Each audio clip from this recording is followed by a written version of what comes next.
오늘 아침을 여는 말씀은 예레미야 17장 14절에서 18절입니다. 여호와여, 주는 나의 찬송이시오니 나를 고치소서. 그리하시면 내가 낫겠나이다. 나를 구원하소서. 그리하시면 내가 구원을 얻으리이다. 보라, 그들이 내게 이르기를 여호와의 말씀이 어디 있느냐, 이제 임하게 할지어다 하나이다. 나는 목자의 직분에서 물러가지 아니하고 주를 따라 싸우며 재앙의 날도 내가 원하지 아니하였음을 주께서 아시는 바라. 내 입술에서 나온 것이 주의 목전에 있나이다.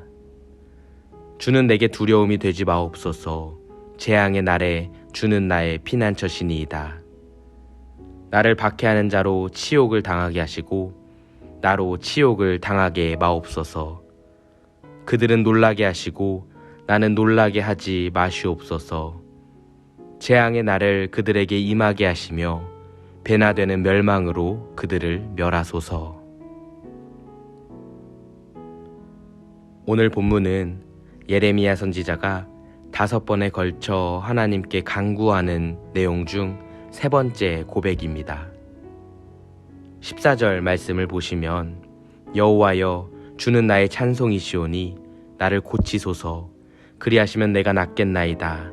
나를 구원하소서. 그리하시면 내가 구원을 얻으리이다 라고 고백하는 것을 볼 수 있습니다.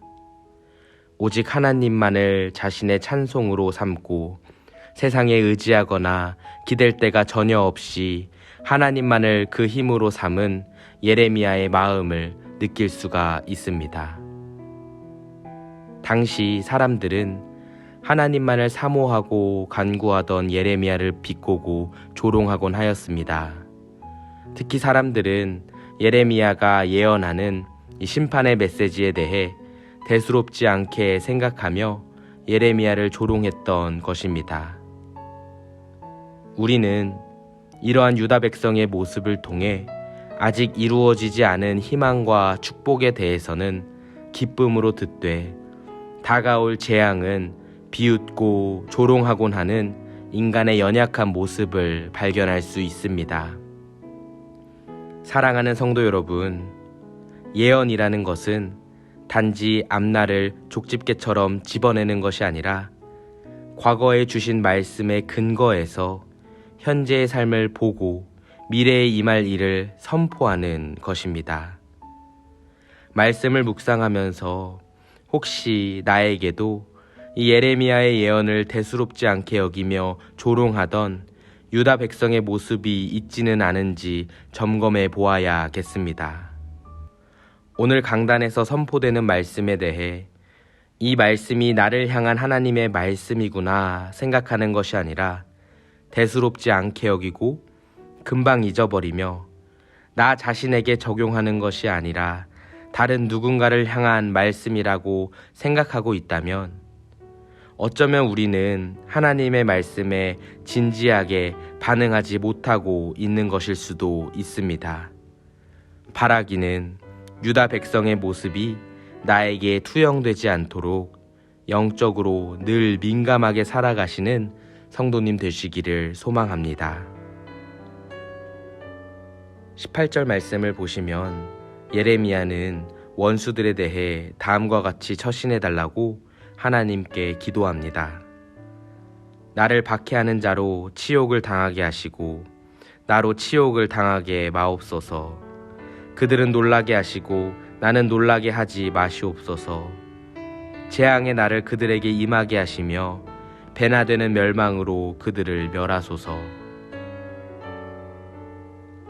평소 내 원수를 사랑하라고 말씀하신 예수님의 가르침에 익숙한 우리들에게 이러한 예레미야의 기도 내용은 다소 당황스러울 수도 있겠습니다.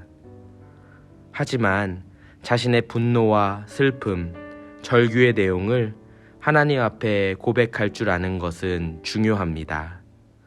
왜냐하면 내가 원수를 사랑할 수 없는 상태에 있음에도 불구하고 사랑하라는 말씀 때문에 단순히 참고 있는 것은 내 마음을 병들게 하기 때문입니다. 성도 여러분, 오늘 예레미야의 기도에는 하나님에 대한 깊은 신뢰가 담겨져 있습니다. 왜냐하면 자신이 직접 원수를 갚아버리는 것이 아니라 하나님의 손에 원수를 맡겼기 때문입니다.